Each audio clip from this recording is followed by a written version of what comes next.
जब विक्रम सियाचिन में बर्फ में दब गया, अदिति ने हिमालय से लड़कर अपने पति को सही सलामत वापस लाया। अब उनकी जिंदगी में एक नया अध्याय शुरू होता है, देश के लिए, समाज के लिए नई शुरुआत। विक्रम अब फील्ड ड्यूटी से हटकर स्टाफ पोस्टिंग पर था, लेकिन उसकी आत्मा अब भी सरहदों के लिए धड़कती थी।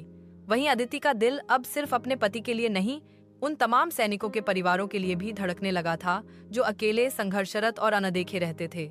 एक दिन अदिति: विक्रम, मैंने तय कर लिया है, मैं आर्मी वाइफ्स के लिए कुछ करना चाहती हूँ। एक फाउंडेशन जो उनके बच्चों की पढ़ाई, मेडिकल और रोजगार में मदद करे। विक्रम: ये सिर्फ तुम्हारा सपना नहीं, अब मेरा भी है। हम मिलकर इसे पूरा करेंगे। वीरांगना फाउंडेशन की स्थापना। अदिति ने अपने बिजनेस कॉन्टैक्ट्स, सोशल मीडिया और खुद की सेविंग्स से एक फाउंडेशन की शुरुआत की।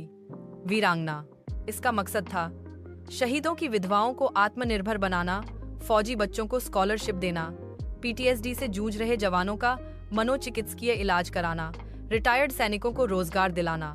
धीरे धीरे वीरांगना फाउंडेशन पूरे देश में फैलने लगी। राजनीति और रुकावट। जैसे जैसे फाउंडेशन बड़ा होता गया, राजनीति भी पास आने लगी। कुछ अफसर और नेता अदिति पर शक करने लगे। अमीर लड़की का दिखावा, मीडिया स्टंट, डोनेशन का खेल। एक दिन मीडिया में ये हेडलाइन छपी: वीरांगना फाउंडेशन पर फंड घोटाले का आरोप। अदिति टूट सी गई, लेकिन विक्रम ने उसका हाथ थामा। अदिति, तुम्हारा मिशन सही है, दुनिया हमेशा सवाल पूछेगी, जवाब तुम्हारे कर्म देंगे। सच की जीत। जांच हुई, सब रिकॉर्ड साफ मिले। उन महिलाओं और बच्चों की गवाही जिनकी जिंदगी वीरांगना ने बदली थी, सबूत बन गई। एक बच्चा जिसने स्कॉलरशिप से नीट पास किया था, मीडिया के सामने बोला, मेरी माँ तो रोज कहती हैं, अगर वीरांगना नहीं होती तो मैं कभी डॉक्टर नहीं बन पाता।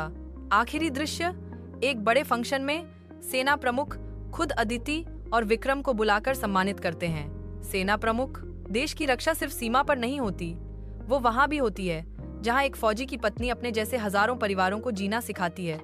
अदिति, तुम भी एक सोल्जर हो। अदिति की आंखें नम थीं, लेकिन मुस्कान में ताकत थी।